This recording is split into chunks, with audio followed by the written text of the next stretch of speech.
I wanted to offer some final commentary on the developer/Baldur's Gate 3 drama, something that I neglected to mention in the previous video, but I think is extremely pertinent and extremely important when it comes to these gaming matters. And unfortunately, I want to start with a story about myself, because it's actually related to this. You see, about 15 winters ago, I was working a job. Unfortunately, I suffer from a chronic illness, which affects my ability to pay attention to things. I won't go into details, but in any event, I was at this job, and my illness was getting worse and worse, and I simply could not keep up with the work because I was making mistakes. Eventually, my boss talked to me and told me the obvious, something I already knew at the time, that my performance was dropping and that it was not a good sign. And I also was aware that, given the nature of this illness, it was unlikely to improve.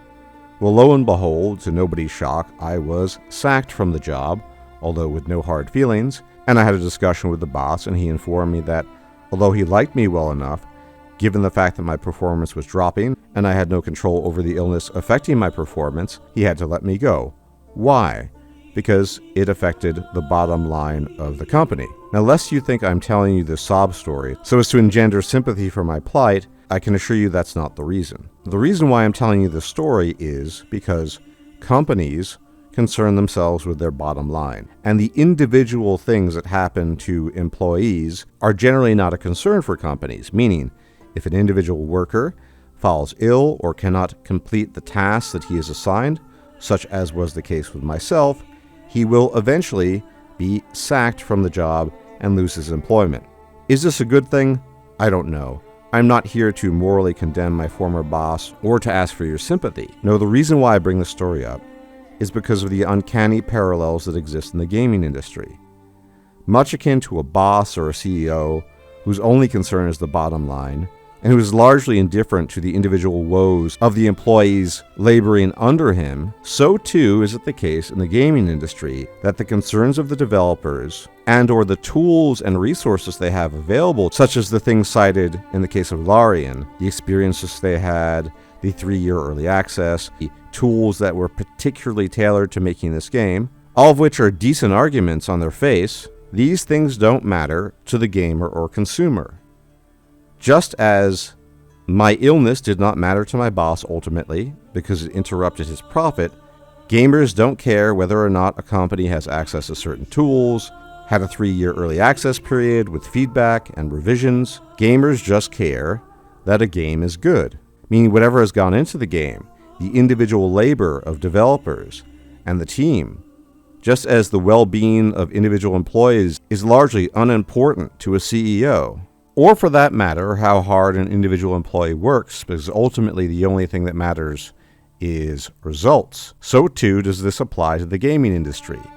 Gamers don't care about how hard developers work, what resources they have available. All of this is unfortunately not a concern for the gamer. Just as the individual well-being of an employee is not the concern of a CEO. Is it a nice thing that this is the world we live in? Probably not, but that's how it works. Gamers don't care how hard developers have worked. They don't care what tools are available or which ones are not. They don't care about investment difficulties. They don't care about the pandemic. All gamers care about, as a whole, is that the game is good. Is it fun? Is it good? Is it entertaining? Everything else is secondary, tertiary, quaternary, even quaternary. It does not matter. So, in effect, these appeals to gamers to temper their expectations will fall on deaf ears because gamers, i.e. consumers of video games, only care about the end product, as a rule, just as CEOs and companies only care about the bottom line. Nonetheless, some nuances required here.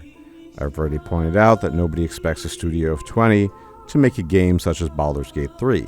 But when the big guns come out, whether it's Obsidian, Blizzard Activision, etc., admonishing gamers for their expectations, that's where it's just frankly speaking not acceptable, because that's not how the gaming industry works. If you are a AAA company with a lot of money, you are a competitor with Larian in this regard. If you want to make RPGs, that's the way it is. Do I think it's a good thing that in general gamers don't care about the amount of work that has gone into a video game project? Probably not, but that is the world that we live in.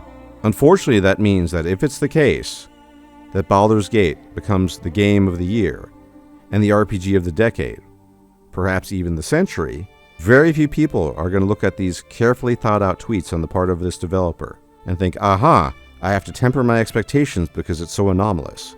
Yes, in many ways, Baldur's Gate 3 is an anomaly, but gamers won't care. If Baldur's Gate 3 becomes the new benchmark of the modern RPG for years to come, every RPG in some way, shape, or form will be weighed and measured against it, and gamers will cast their judgment based on that, not the arguments, however cogent they might be, made by some very bright developer who knows a lot about the industry. Unfortunately, or fortunately, the customer is king. And unfortunately for these people, if Larian sets a new standard for RPGs for generations to come, yes, all these developers will ultimately be compared to Larian, whether they like it or not, and if they are found wanting, they will miss the mark, and gamers will pass judgment. And there's nothing that can be done about that.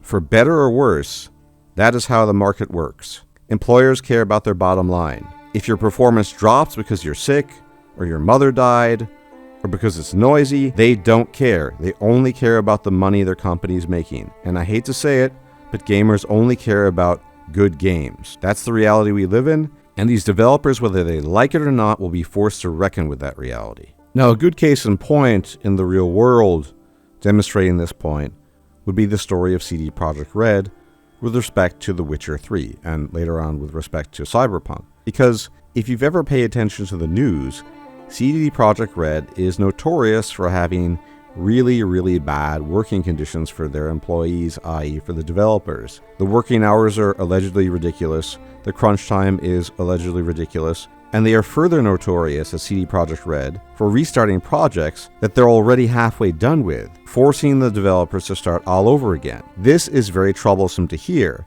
but ultimately, in this case, as I pointed out several times over, the only thing people cared about was that The Witcher 3 was a really good action RPG.